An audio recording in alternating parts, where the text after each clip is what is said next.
विद्यार्थी मित्रों, आज के तासिका के अंतर्गत हम लोग आधुनिक हिंदी कविता बीए द्वितीय वर्ष के अंतर्गत से चतुर्थ सत्र में ऐच्छिक हिंदी पेपर 7 से जो विश्वविद्यालय ने पाठ्यक्रम निर्धारित किया है उसमें की पहली पुस्तक जो है चुनी हुई लंबी कविता, इस पुस्तक के अंतर्गत की दूसरी कविता सरोज स्मृति सूर्यकांत त्रिपाठी निराला जी की जो है तो इसको इससे पूर्व ही क्या है प्रारंभ कर चुके हैं। इससे पूर्व के तासिका के अंतर्गत हमने सरस्मृति इस लंबी कविता को दीर्घ कविता को आपके सम्मुख रखने के पूर्व सूर्यकांत त्रिपाठी निराला जी का जो है तो क्या है स्थूल परिचय रखा और इस लंबी कविता के जो है तो कुछ अंश को आप लोगों के सम्मुख प्रकट करते हुए उसकी समीक्षा आत्मक व्याख्या प्रस्तुत करते हुए उस कविता का प्रारंभ कर हमने जो है तो क्या है पहला घंटा जो है तो समाप्त किया था। अब उसके आगे के शेष भाग को मैं आप लोगों के सम्मुख रखने जा रहा हूं और उसको सम्मुख रखते हुए अगला हिस्सा जो है तो क्या है प्रारंभ करने का प्रयास कर रहा हूं। देख लीजिए, कविता लंबी है, दीर्घ है ना। और लंबी दीर्घ होने के कारण मैं इसमें के महत्वपूर्ण महत्वपूर्ण छंदों को आपके सामने उजागर करते हुए उसकी जो है तो क्या है व्याख्या और उसका जो है तो अर्थ आपको सुचारू रूप से समझ में आए, इस दिशा में क्या है काम करते हुए बढ़ रहा हूं। तो मित्रों, हम यहाँ पर सरस्वती के शेष भाग को क्या है प्रारंभ कर रहे हैं। कविता का अगला चरण जो है वो वेदना और विफलता के कारण उच्छ्वास के रूप में अभिव्यक्त हुआ है। अर्थ अभाव की भीषण ज्वाला में अपने परिवार को भस्म होता हुआ देखकर भी निराला अपने धर्म के मार्ग से विचलित नहीं होते। वे अपने जीवन की असहायता और निरर्थकता पर गहरा शोक व्यक्त करते हुए अपने पितृत्व को क्या है धिक्कारते हैं। देख लीजिए, उनकी कुछ चुनिंदा पंक्तियां हैं। मैंने इससे पूर्व पहले तासिका के अंतर्गत उसका जिक्र किया था, फिर से उसे आपके सामने रखते हुए उसका सुस्पष्ट अर्थ आप लोगों के सम्मुख रखने का प्रयास कर रहा हूं। और इन पंक्तियों से हमें दिखाई देता है कि इस चरण के अंतर्गत जो दूसरा चरण है वेदना और विफलता का जो करुण उच्छ्वास है वो हमें प्रतिपादित होने वाला है। तो मित्रों देख लीजिए, मैं आपको बतला रहा था कि ये वेदना और विफलता किस प्रकार से उनके ही जो है तो शब्दों में हमारे सम्मुख आ रही है, उसे फिर से देख लीजिए। धन्य मैं पिता निरर्थक था, कुछ भी तेरे हित न कर सका, जाना तो अर्थगम उपाय, पर रहा सदा संकुचित काय, लख कर अनर्थ आर्थिक पथ पर, हारता राम है स्वार्थ समर, सुचिते पहना कर चीना रख सका न तुझे अत दधि मुख। निराला मानो अपने को ही क्या है सरोज की मौत का जिम्मेदार मानते हैं और उस दर्द को विफलता को क्या है अभिव्यक्त करते हैं। सरोज की मृत्यु पर निराला की मनस्थिति का चित्रण करते हुए डॉक्टर रामविलास शर्मा जी ने जो है तो जो लिखा है उसे हम देखते हैं तो क्या है इसकी सार्थकता यहाँ पर क्या है स्पष्ट हो जाती है।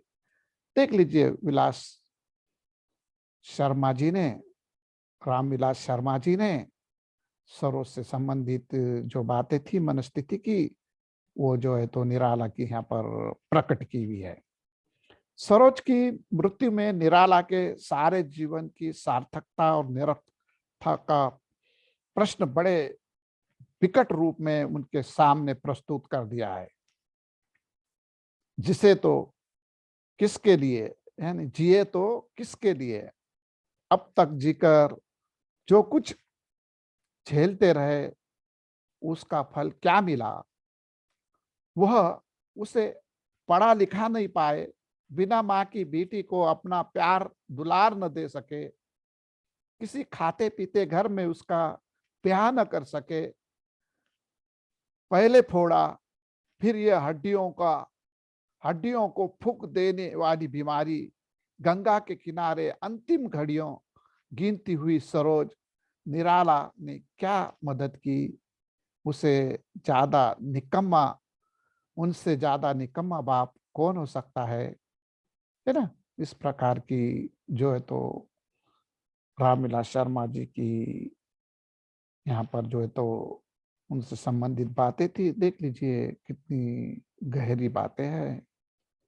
वो उसे पढ़ा लिखा नहीं पाए, बिना माँ की बेटी का प्यार दुलारा कर नहीं पाए, खाते पीते घर में, हर बाप की ऐसी ख्वाहिश होती है ना, अच्छे घर में अपनी बेटी ब्याह होके चले जाए। फिर उसमें क्या है, हमें दिखाई देता है कि पहले उसे फोड़ा था, फिर उसमें हड्डियों में फूंक देने वाली क्या है बीमारी हुई, और गंगा के किनारे वो अंतिम घड़ियां गिनती हुई सरोज को जो है तो क्या है कुछ मदद नहीं करे आर्थिक विपन्नता के कारण। और इस जो है तो विषमता ने, इस जो है तो समाज ने भी उन्हें जो है तो क्या है कोई यानी कि आर्थिक सहायता के नाम पर जो है तो क्या है उनके लिए कोई ऐसा महत्वपूर्ण योगदान नहीं किया हुआ है। और जीवन की गहरी आर्थिक विषमता का चित्र निराला ने कुछ इस ढंग से खींचा है कि हम पूंजीवादी समाज की निरंकुशता पर क्या है शुद्ध होते हैं। और आगे की पंक्तियां वो जो है तो बयान कर रही है। देखिए किस कैसे स्वाभिमानी और महान कलाकार था, हर दुख दर्द को सह गया, अपनी इकलौती औलाद की बेटी की भी जो है तो दुख दर्द को सह गया, लेकिन उसने जो है तो कभी क्या है अपना जो है तो कार्य नहीं अधूरा छोड़ा और वो कार्य करता रहा। पर निराला ने अपने जीवन जीने के ढंग को भी क्या है यहाँ पर रूपायित किया है। सीन का न छीना कभी अन्न, मैं लग न सका दृग विपन्न, अपने आंसू अतः बिंबित देखे है अपने ही मुख चित। देख लीजिए मैंने कभी किसी मजबूर का, गरीब का क्या है अन्न नहीं छीना हुआ है,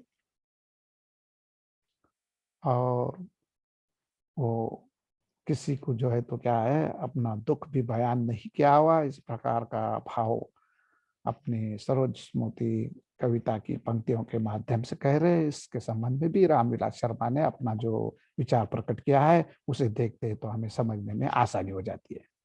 डॉक्टर रामविलास शर्मा ने सरस्वती में वर्णित समाज में व्याप्त जिस स्वार्थ समर का जिक्र किया है उसका संबंध भी निराला की जीवन पद्धति से है, जिसमें कवि हारता है, जिसमें वो पूंजीवादी व्यवस्था के अंतर्गत विजय होने पर बहुत सम्मानप्रद नहीं हो समझता, क्योंकि अनर्थपूर्ण रीति से अर्थ उपार्जन में भी वे सदैव क्या है संकोच करते रहे। और भीषण आर्थिक संकट का सामना करते हुए भी उन्होंने अपनी पुत्री को न्यूनतम सुविधा देने में भी असमर्थ रहने पर भी जीवन की आवश्यकता या आवश्यक शर्त के रूप में जो है तो जीने का क्या है यहाँ पर कार्य नहीं किया हुआ है।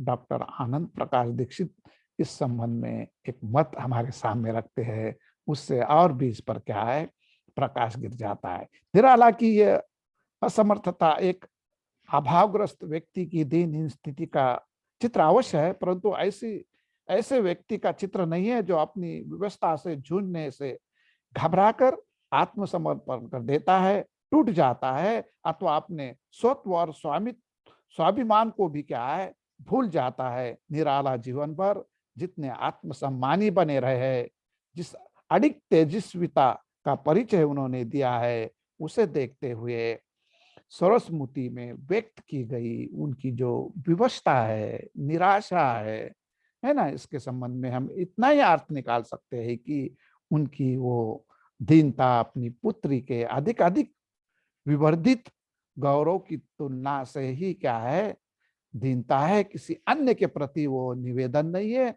ना उन्होंने कभी किसी से सहायता मांगी, ना किसी से प्रार्थना की, ना किसी से उन्होंने जो है तो क्या है कोई जो है तो आशा रखी। इसीलिए पिता की ममता का उज्जवल आलोक विकीर्ण करती है। इसी के साथ कवि आतिथ की स्मृतियों में पहुंचकर अपने साहित्यिक संघर्ष की ओर क्या है संघर्ष करता है।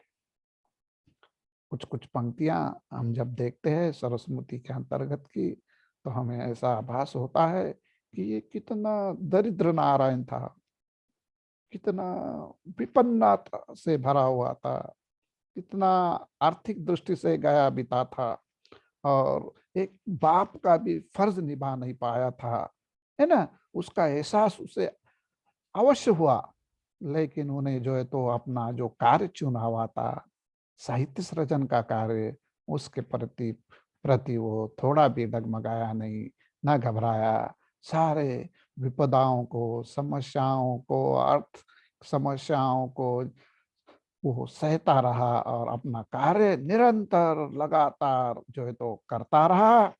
और इतना ही नहीं, यदि आप देखें तो पता चलता है कि ये साहित्य संघर्ष की और उनका जो ये कार्य जो चल रहा है, उसमें जो है तो कुछ लोगों ने जो है तो क्या है तीखी उनकी आलोचना भी की हुई है। कविता का ये तीसरा चरण है। पहले भाग में मैंने आपको प्रथम चरण स्पष्ट करते हुए दूसरे चरण को दूसरे घंटे के प्रारंभ में जो है तो प्रारंभ करते हुए अब जो है तो हम क्या है तीसरी चरण की ओर मुड़े हुए हैं। ये कविता का क्या है तीसरा चरण है। तीखी आलोचना के रूप में हिंदी का स्नेह उपहार उन्हें मिला है। युद्ध भाव कला के बावजूद उन्हें विरोध के सैकड़ों आक्रमणों को सहना पड़ा है। उस वात्या चक्र में उनका साहित्यिक संघर्ष अर्थात आलोचकों का युद्ध कौशल्य उन्हें पराजित करने की कोशिश करता रहा। लेकिन हमने देखा ना, नाम ही इनका निराला है, बखूबी निराले अंदाज के व्यक्ति है। इनको हराना इतना आसान नहीं था, और उनकी जो है तो पराजित करने की कोशिश पर इन्होंने आलोचकों के ऊपर किस प्रकार से प्रहार पर प्रहार को देखते हुए कुछ पंक्तियां यहाँ उद्धृत की हुई है, उसे देख लीजिए। एक साथ जब शतघात पूर्ण आते थे मुझ पर तुले तूर्ण, देखता हरा मैं खड़ा अपल, वो शरशेप वो रन कौशल। यानी कि आलोचना करने वाले जो आलोचक है, जैसे कबीर ने कहा ना, निंदक नियरे पास। हर समय में हर समाज में हर व्यक्ति को क्या है निंदा करने वाले लोग रहते हैं। तो इनके जो साहित्यिक लोग जो होते, साहित्यिक विद्वान जो होते, जो आलोचक थे, उन्होंने इनकी आलोचना करना और उन पर जो है तो क्या है प्रहार करना प्रारंभ किया था। कैसा कैसा पिता है क्या है, लेकिन फिर भी हमें दिखाई देता है इस प्रहार पे प्रहार को देखकर भी वो जो है तो डगमगाए हुए नहीं है। डॉक्टर रामविलास शर्मा को कहना पड़ा। मालूम होता है कि हिंदी में लिखकर निराला ने भारी अपराध किया है, नेक नामी कम बदनामी ज्यादा मिली है। जब भी कभी कोई सार्थक आंदोलन की अगुवाई करता है या बसंत का अग्रदूत बनना चाहता है, तो तब तब क्या है आलोचकों द्वारा उसकी गंभीर चुनौतियां क्या है सामने खड़ी होती है। समाज नई बात को अपनाने के लिए वो तैयार नहीं रहता, और जो रूढ़ी परंपरा सदियों से हमारे बाप दादा से जो चलता आया हुआ है, उसको लेकर चलने के वो आदि हुए हुए रहते हैं। और उसमें यदि कोई क्रांति होती है, उसमें कोई बदलाव होता है, तो वो उसको स्वीकार करने के लिए तैयार नहीं होते। और स्वार्थ लोलुपता भी वहां पर क्या है बड़े पैमाने पे होने के कारण लोग जो है तो अपने स्वार्थ को छोड़ने के लिए तैयार नहीं होते। इतना निस्वार्थ निसंकोच और निडर इंसान था निराला कि उसने जो है तो सर्वस्व क्या है अपना हिंदी की सेवा के लिए क्या है अर्पण किया हुआ था। निराला ने चुनौती स्वीकार, साहित्यकार समर में वो अविचल महारथी के रूप में आते हैं तथा अपने ऊपर हुए प्रहारों से घायल होने के स्थान पर अधिक जीवनी शक्ति प्राप्त करते चलते हैं। उन्हें विश्वास था कि उनकी कृतियां सरस्वती द्वारा स्वीकृत है और वो स्वयं कूची लेकर उसमें क्या है, रंग भरती है। देख लीजिए किस प्रकार की उनकी जो है तो साहित्य के प्रति आस्था थी, और सरस्वती में उन्होंने वो भी भाव को अपने क्या है, दृष्टिगोचर किया हुआ है और अंकित किया हुआ है। तो कुछ पंक्तियां उसकी महत्वपूर्ण है, उससे भी हमें जो है तो क्या है, इन विवरण का जो है तो संदर्भ लगता है। देख लीजिए, और विफलित होगी वह छवि, जागे जीवन जीवन का रवि, लेकर कर कल तुली का कला, देखो क्या रंग भरती विमला, वांछित उसकी लांछित छवि पर फेरती स्नेह की कूची भर। देख लीजिए, इसके बावजूद सरस्वती पुत्र निराला अपनी पुत्री के प्रति कर्तव्य पालन में अपनी असमर्थता और अपूर्ण साथ की अपराध भावना से निरंतर ग्रस्त रहते हुए भी संभवतः उत्तम पोषण से उनकी पुत्री बच जाती, किंतु उसके लिए आवश्यक साधनों के उपार्जन में वे अक्षम रहे। आर्थिक वैमनस्य के कारण पुत्री का लालन पालन ठीक ढंग से वे जो है तो क्या है, न कर पाने की कसक उन्हें सताती रही, और कवि के विद्रोह भाव के रूप को सामने क्या है, वो उसने क्या है, लाया हुआ देखने के लिए मिलता है। यहाँ कवि के तेवर में कुछ क्या है, बदलाव आया हुआ है। 20वीं शती के सबसे सार्थक कवि की बेटी को उचित उपचार भी न मिले तो सामाजिक व्यवस्था का क्या कहना। निराला की संवेदनशीलता ने सरोज के निधन के बाद एक अधिक तेज जो है तो क्या है, मोड़ ले लिया। उनका विद्रोही रूप बेहद तीखा हो गया। उन्होंने सड़े गले समाज पर अपना क्या है, हमला तेज कर दिया। सरस्वती के बाद आगे जब हम देखते हैं तो प्रगतिवादी कविता के अंतर्गत भी निराला अपना आक्रामक रूप जो है तो प्रकट करते हैं, और प्रगतिवादी विचार धारा से भी वो क्या है, प्रभावित होकर उनके साहित्य में भी क्या है, मोड़ आ जाता है। वो प्रगतिवादी बन जाते हैं। अतीत की स्मृतियों में डूबा हुआ कवि 17 वर्ष पूर्व पहुंच जाता है। देख लीजिए, कविता के अंतर्गत सरोज स्मृति में हमने देखा प्रारंभ, प्रारंभ के पश्चात उसके अंतर्गत की जो है तो फलित को देखा। इतना ही नहीं, तो उसके अंतर्गत हम लोगों ने किस तरह से शीन का न छीना कभी अन्न में लग न सका, दग विपन्न, है ना। हाँ, इसको देखा। और वो कहते हैं कि धन्य मैं पिता निरर्थक था, है ना। तमाम एक के बाद एक जो है तो उनके छंद को देखने के बाद जो है तो आगे बढ़ने के बाद हमें दिखाई देता है कि कविता के अगले चरण में कवि जो है तो अतीत की स्मृतियों में डूबा हुआ है, और 17 वर्ष पूर्व वो पहुंच जाता है जब सरोज 1.25 साल की थी। कितने साल की थी वो? 1.25 साल की थी। हमने देखा 19 से जो है तो क्या है, कविता का प्रारंभ हुआ हुआ है। 19 यानी 18 पूर्ण करके 19वें में पदार्पण करने वाली उसकी उम्र थी, और वो 17 साल पीछे चले जाते हैं। क्योंकि जब उसकी उम्र जो है तो पुत्री की हमें दिखाई देता है सरोज की 1.25 साल की थी, तभी माँ मनोहरा देवी का क्या है, देहासन हो गया था। सरोज ननिहाल चली जाती है।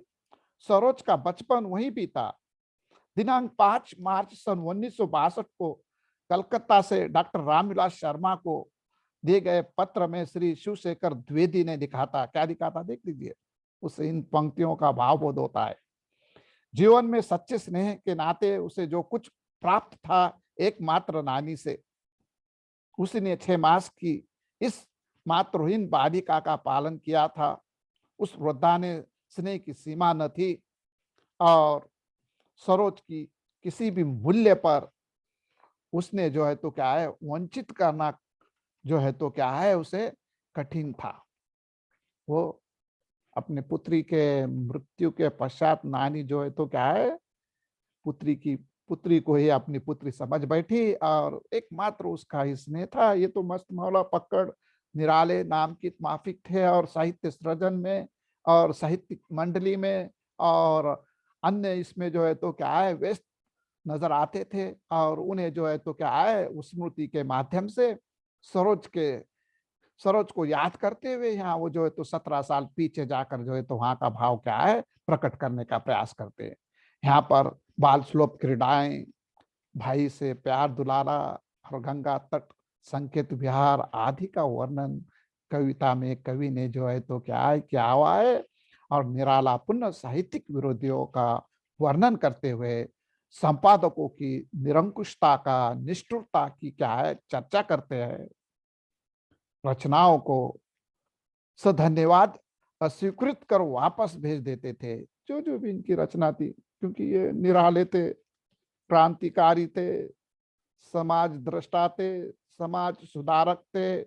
सदियों से चलते आने वाली जो भी है रूढ़ी परंपरा, इस पर वो जो तो कुटर आघात करते थे।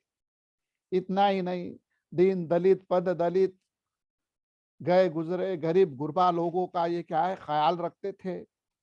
ये अपना जो है तो क्या है निर्धन लोगों में ही अपना निवास मानते थे। और इन्हीं बातों को उनके साहित्य में क्या है अधिक मात्रा में देखने को मिलता था। क्योंकि मैंने इससे पहले ही आप लोगों को बतलाया साहित्य समाज का दर्पण होता है और जिस समाज में वो विचरण करते थे उसी का चित्रण उसके जो है तो साहित्य में आने के कारण जो है तो संपादक वर्ग जो है तो उनसे जो है तो प्रसन्न नहीं थे और उनकी जो भी कृति थी उनको सधन्यवाद अस्वीकृत कर वापस भेज देते थे। संपादकों द्वारा उनकी रचनाएं लौटा देने पर निराला को जो मानसिक वेदना और निराशा होती थी उसकी या उसका बड़ा ही भावपूर्ण और मार्मिक चित्रण उन्होंने अपने क्या है कविता के अंतर्गत किया हुआ है। तब भी मैं इसी तरह समस्त कवि जीवन में व्यर्थ ही व्यस्त लौटी रचना लेकर उदास ताकता हुआ मैं दिशकाश बैठा प्रास्तर में दीर्घ प्रहार न्यूतित करता था गुनगुन कर संपादक के गुण यथाभ्यास पास भी नोचता हुआ घास अज्ञात फेंकता इधर उधर भाव की चढ़ी हुई उन पर। देख लीजिए कि किस तरह से इन पंक्तियों के माध्यम से निराला ने निरानंद सत्वर गुनगुनकर संपादक के गुण आदि शब्दों के माध्यम से संपादकों के ऊपर अपने व्यंग्य का क्या है लक्ष्य बनाकर अपना शुभ प्रकट किया हुआ हमें यहाँ पर देखने के लिए मिलता है। और कविता के अगले चरण में कुंडली में उल्लेखित दूसरी विवाह की चर्चा, विवाह के अनेक प्रस्ताव और अबोध बालिका सरोज के द्वारा कुंडली को फाड़े जाने का उल्लेख निराला की जन्म कुंडली के दो विवाह के उल्लेख के साथ ही साथ भाग्यवादी नहीं कर्मवादी होने का उन्होंने जो एक मूल मंत्र समाज को दिया, भाग्य को छोड़कर उन्होंने कर्मवाद की जो है तो क्या है सराहना करते हुए भाग्य में जो दो विवाह लिखे हुए थे उसको भी जो है तो उन्हें चुनौती देकर उन्होंने जो है तो कोई विवाह नहीं किया। भाग्य की ये जो बातें थी वो किस प्रकार से मनगढ़ंत है ये भी साबित करने का उन्होंने यहाँ पर प्रयास किया। उन्होंने नीति अथवा भाग्य से टकराने की सदैव कोशिश की है। उन्होंने कर्म के आधार पर भाग्य लेख को निर्भयता से बदलने की कोशिश की है। पढ़े लिखे हुए शुभ दो विवाह हास्ताता मन में बड़ी चाह खंडित करने को भाग्य अंक देखा भविष्य के प्रति आशंक। तो निराला ने अपने भाग्य अंक को भी क्या है खंडित करने का एक नया संकल्प ले लिया था और अपने आत्मीय जनों को बहुत दबाव डालने पर भी उन्होंने दूसरा विवाह नहीं किया और उनके द्वारा फैलाए गए आकर्षण के जाल में भी वो फंसे नहीं। मैं हूं मंगली कहकर हमेशा बसते रहे। सासू जी के आग्रह को वे संभवतः अनिच्छा से स्वीकार भी कर लेते किंतु बेटी सरोज को देखकर वे पुनः सजग उठते और उसके लिए दूसरी माँ का विचार आते ही वे कठोर हो जाते। अपनी बेटी की एक मुस्कान पर अपने भविष्य का सर्वस्व न्यौछावर कर देने का तत्पर निराला ने उस कुंडली खेलने के लिए देकर उसी के हाथों फड़वाकर मानो भाग्यवाद की क्या है धज्जियां उड़ाई हुई हमें देखने के लिए मिलती है। कविता के अगले पड़ाव में बाल्यकाल को पार कर तारुण्य कुंज में प्रवेश करती बाली लावण्यवती तरुणी सरोज का उन्होंने चित्रण किया हुआ है। मुझे लगता है विद्यार्थी मित्रों, हम इस कविता के अगले पड़ाव को बाल्यावस्था से वो पार कर तारुण्य कुंज में जो पदार्पण कर चुकी है, इस लावण्यवती तरुणी सुंदरी को क्या है सरोज को जो है तो चित्रित करने का जो कार्य है बेटी के लावण्य की वो जो चर्चा करते हुए निराला हमें यहाँ पे उसके सौंदर्य से अद्भुत चित्र महता प्रस्तुत कर कर जो है तो हमें उसकी और जो है तो क्या है दृष्टिगोचर करते हैं। इस भाग को आने वाले तीसरे जो है तो क्या है हमें दिखाई देता है तासिका के अंदर हम लेने का प्रयास करेंगे। क्योंकि हम यहाँ पर आज इस तासिका के अंतर्गत इन चुनिंदा बातों को आप लोगों के सम्मुख रखकर इसका जो है तो विराम करने का क्या है प्रयास कर रहे हैं। क्योंकि आधुनिक हिंदी कविता पेपर नंबर 7 के अंतर्गत की जो है तो विश्वविद्यालय ने नियत की हुई चुनी हुई लंबी कविताएं इस पाठ्य पुस्तक की सरस्मृति यह जो कविता है बड़ी लंबी है, छोटी नहीं है और उसे पूर्ण रूपेण 1 या 2 तासिका में पूर्ण करने का कार्य यदि हम करते हैं तो मुझे लगता है कि सरस्वती इस कविता के साथ न्याय नहीं होगा। सरस्वती ये कविता प्रदीर्घ होने के कारण हमारी तासिकाएं भी क्या है बढ़ने वाली है, एक के बाद एक हम जो है तो क्या है तासिकाओं के अंतर्गत इसको आप लोगों के सामने रखने का क्या है प्रयास करते हुए उसका समापन करने का कार्य करेंगे। देखिए विद्यार्थी मित्रों, कोरोना काल होने के कारण नियमों का पालन करते हुए अपने घर के बूढ़े बड़े बच्चों का ख्याल रखते हुए अपनी युवा शक्ति में धुंध होकर जो है तो अपने अन्य गृह सदस्यों को जो नुकसान पहुंचे इस प्रकार का कार्य न करते हुए मास्क का इस्तेमाल करते हुए सामाजिक अंतर रखते हुए है ना, और जल्द से जल्द जो है तो पुनः हमारे महाविद्यालय हरे भरे हो ऐसी कामना करते हुए जो है तो क्या है कार्य करते रहने की अभी जो है तो आवश्यकता है। और आज के तासिका में मैं इतनी बातें आप सम्मुख रखे जो है तो उसको विराम देने का प्रयास कर रहा हूँ। धन्यवाद।